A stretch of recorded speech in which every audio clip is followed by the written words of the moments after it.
here to Ramada and Clearwater, we're coming across people 7 ways from Sunday. It blows me. All the people that are here, all the love that's going on with the Angeles Foundation, the celebrity golf tournament tomorrow. I can't believe it's Eddie and I did it again, Troy. Your fans are going to shoot me, you know this, when I go on stage Monday. As long as they can remember Montgomery and Gentry. Oh, they can remember that easy. That's the easy part. But the funny part is, I sit here and I get people on stage a lot of times, and they sit there. I don't know if you guys ever had a chance to meet Dave the Dwarf down here. Now, this is a man you shouldn't be able to forget in the first place, but I forgot his name 5 times on stage.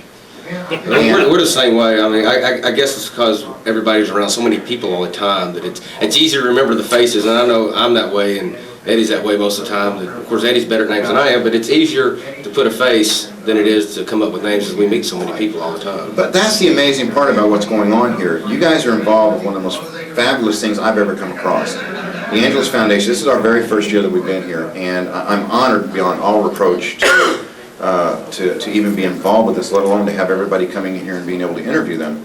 And I've got to be honest with you, I've seen everybody in the I call it the blue room over there. And it's not because it's a blue room, because there's so much love in there. It's the most beautiful place you can walk into. You guys are really committed to this foundation, and I got to take my hat off to you. I mean, all of you guys. We appreciate it. You know, Eddie and I both have kids and everything, so we kind of got a little bit more into it, you know, with our hearts and everything. And you know, kids mean a lot to us, you know, not only this foundation, but any foundation that Eddie and I can be a part of. We always like to get involved to help the kids out, you know. The kids are the ones that are going to grow up and run this country later on for us, and they need all the support and all the backing they can get from us. It's already been there and grown up. And the thing that's really astounding about this is, you know, a lot of people look at these children and they call them handicapped and so forth and so on. I got to be honest with you, I've met a few of them, I've talked to, or not, I had a chance to actually talk to a couple of them yet, but I've seen them on TV and stuff. These kids are not handicapped. These kids, even though they got problems in regards to certain things they're doing, these are very bright, very intelligent, very loving human beings. And to what you guys did on stage yesterday, or I'm not sure if you guys were on stage, what they were doing on stage yesterday, was fabulous. I've never seen artists get so emotionally involved and entwined into a benefit like these that's going on now. I mean, you guys got to have the best concert this year, and I got to be honest with you, because one of the things I know about music is when you got your heart involved in it like you guys do, that the music becomes not only easy, but it becomes very convicted from you, or has a conviction to it.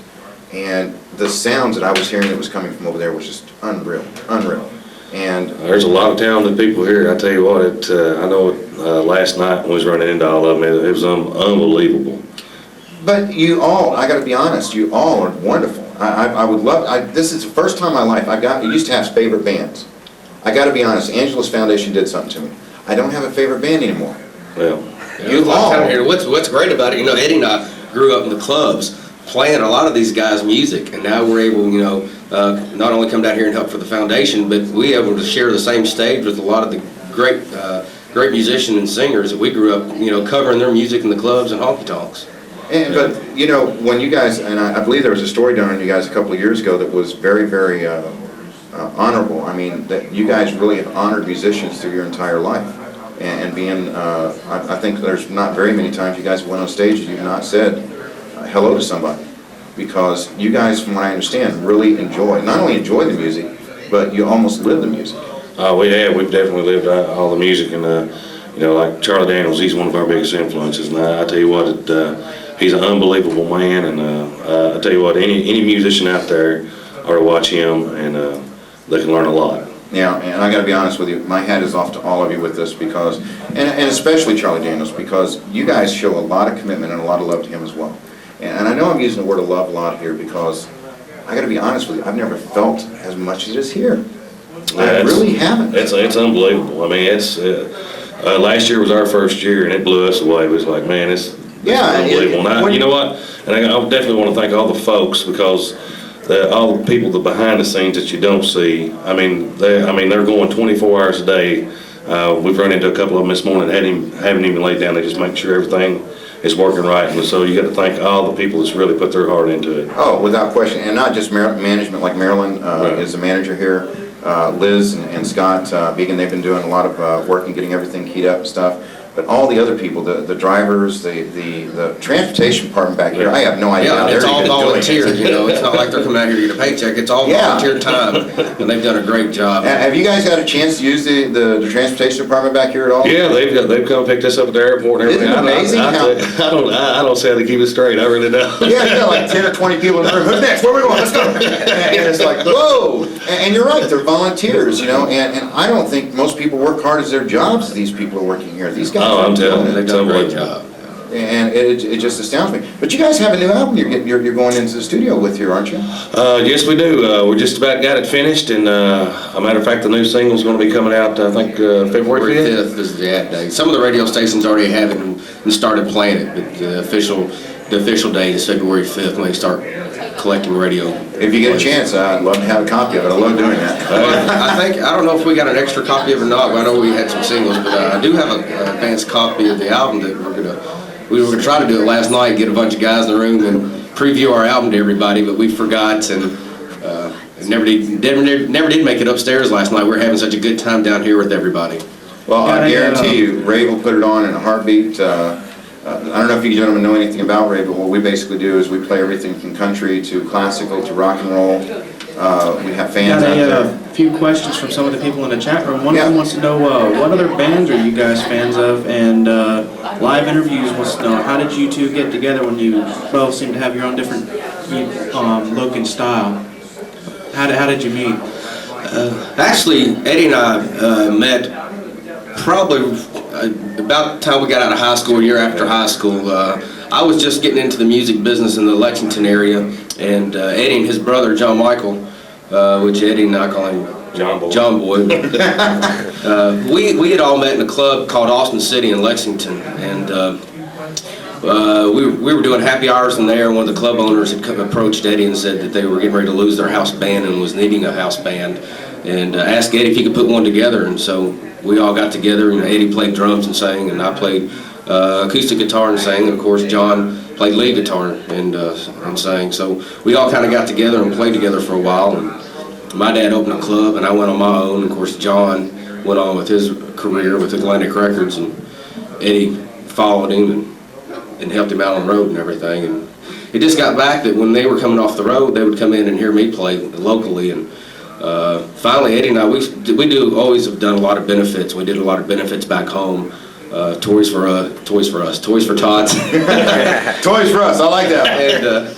And a lot of other benefits. And Eddie and I just got doing it so much together, we decided to put a duo act together and go to Nashville. And fortunately, we had a manager, Esther Sowers, that believed in us and took us over to Columbia Records, and Now, got lucky. Columbia's a good company. They take good care of their It's stars. unbelievable. I mean, it is definitely the label, I'll tell you. Yeah. They've And been not saying great. anything about the others, but Columbia is pretty good. Yeah, well, for us, I don't think there'd been a better home anywhere else for our style of stuff. What we wanted to do when we came to Nashville, and Sony and Columbia were very much for us being ourselves, and they knew we had a direction and they knew what we wanted to do, and they got behind us and backed us and helped us get to where we are today. Yeah, they pretty much told us, they said, y'all know who y'all are? Go find the songs and bring them to us and put the album. That's what we done. And Yeah, I remember reading something here about a year and a half ago where you guys have a great deal to say about your music, how it's put together and how it's structured, and that takes it's a lot. just stuff that, we just doing stuff that, the guys influenced us, like the Charlie Daniels and, the Greg Hammonds, Marshall Tucker. Merle Haggards, I love Merle. that's the kind of stuff that we've done in the clubs, and that's who we were. And, there's no sense, trying to change us, because we're just going to be who we are. And But that's what makes you guys so unique, is because you really do have a unique style. And especially in this time and age, it's very hard to get that type of unique style, and you guys have done it. Yeah, well, our stuff is just everyday life, everyday stuff that everyday people can relate to, We talk about, all the love songs on the radio. That's great, but that's not our forte. I mean, we like to sing about real life, people don't fall in love every day. I mean, there's heartache and there's hard times. You know, everybody's got to work. There's tough times, and you know, and everybody can relate to that stuff, and that's what we like to sing about, and that's what we do best. So. Yeah, I mean, you got people out there that work 70, 80 hours a week. It's got a paycheck. It's already gone when they get it, and it's like, hey, the weekend's here. Let's have a party. You know. And that's the amazing thing when guys like you get involved with the Angeles Foundation. You bring so much to the table when you do that. And I'm not talking just about your talent, but the conviction, again, just like you're talking about with your songs. Because the Angeles Foundation is about people. It's about the consideration of what America was built on. That's right. And the world, in all essence. You know, this is becoming a world structure. And things like the Angeles Foundation and the Celebrity Golf Classic tournaments and stuff that they're doing now is finally getting the recognition it deserves. And that's one thing that I again, take my hats off to you guys. I know you guys got a lot of time, and I don't want to take up a lot of your times because there's so much to do around here. Just got a few more questions. One person in the chat room goes by the nickname of Undead says, "Hey, Mr. Gentry, what keeps you going, and what inspires you to do what you do?" And the second question is John Michael Montgomery any relation? Let's see. Yeah, there it is, right there. Yeah, I'll let you take that question. Yeah, John Boy's, that's my brother, and he's my younger brother. And that's Eddie talking. Yeah, this is Eddie talking. And matter of fact, I want to definitely wish him well. I was just with him the other day. He broke his leg duck hunting, so he's down for a little while. How do you break your leg duck hunting? Huh? I told him that's like $1,000 dog is a lot cheaper than that leg's gonna be. Yeah, he was out duck hunting, and he'd had one down on the ice, and he was going across the ice to retrieve it, and the ice gave away underneath one of his feet, and he went down. All his weight went forward, and just the pressure on his ankle. That was more than I need to know. Those are nasty ones too. But as far as inspiration for Eddie and myself, you know, I think our family has a lot to do with it. You know, our family's been very supportive of us throughout all the times of being in the clubs and the honky tonks. Back when, you know, we were barely making enough money to come home and support the family. It's almost actually, there's a lot of weeks that we left at we owed the bar money. Yeah, I've seen a few of those. They've always been behind us, and you know, and it's great when you have a family that can get behind you and be supportive of your music, because they put up with a lot with us being gone on the road all the time, and they're I know my family. That's the reason why I get out there and do it. And do you find that the life that you've had, I mean, obviously, the greatest thing I know about most musicians, they wouldn't change a thing. And do you find that it had a great deal to do with the structure of the way your life is today? I think so. You know, I think it's just a part of growing up and maturing. I don't think anything ever changes. I know that, you know, we're doing the same thing now that we were doing back in the clubs. We're just doing a lot more of it and a lot more traveling. And the downside of it is that you do spend a lot of time away from your family. But I think in the long run, if Eddie and I are successful and we have a great career, that in the end, in 4 or 5 years from now, we'll be able to work less and be able to stay home more with the family. And they'll be able, you know, with us traveling as much, I think our families will be able to get out with us eventually and see places that maybe a lot of kids and families don't get to see because of being able to, you know, families working in a single town or working in one town. Where we travel more, the family will be able to travel more with us and see things that normally most families don't get to see. And hopefully we get to pay our bills. Well, you got bills too? I knew that I wasn't the only one. I didn't know we even get a paycheck. I'm not kidding. The whole time, for the last year and a half or 2 years that Eddie and I have been out traveling, I've seen one check come to the house just so I know what it would look like. But you know, my wife sees them all. She takes care of, you know, all the bills and everything else. I don't have a clue what we got. Oh, so you're married to my wife? That's my wife too. Yeah, I think there's a school they go to or something, because everybody I talk to, their wives are like, you don't touch that. No. Of course, if mine didn't take care of mine would be a big mess. Yeah. I wouldn't have a big mess though. I wouldn't have it. So every time we come back home, we get ready to leave, I have to ask for an allowance so I can drive on the road. It was funny. I was sitting there, and I'm going to tell this on myself real quick, and then I'll shut up here. We were sitting in a bar, God, a long time ago. We listened to a band. This was a few years ago. And I reached in my pocket. We ordered drinks, and I was embarrassed because I didn't realize I had any money on me. And I looked at her and I said, "Could you give me some money?" And she says, "Sure. When do I get it back?" So I learned a long time ago, the Bank of Mom, just, you know, that's the toughest bank in the world to get a loan from. Oh, you ain't lying. I see up here, we got a couple more questions, talking about how long, we've been traveling, talking about how long have you traveled, what's the longest you've been on the road. Actually, Eddie and I, we grew up playing, we traveled regionally, playing a lot of clubs and everything, and now, you know, we travel from coast to coast, and I think the longest we've been out was probably on a 5-week run. Yeah, I mean, we was gone a lot, but we'd have a day here and a day there, you know, taking off. The only difference in traveling back then and traveling now, instead of having a 73 Pinto with all the stuff on it, we actually got a bus. Yeah, we actually got a place to put equipment now instead of strapping it down to the top.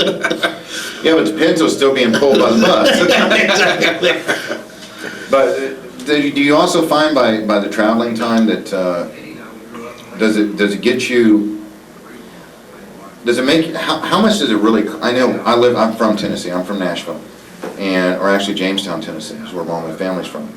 And the worst thing I hate is when I travel, and I cannot wait to get home.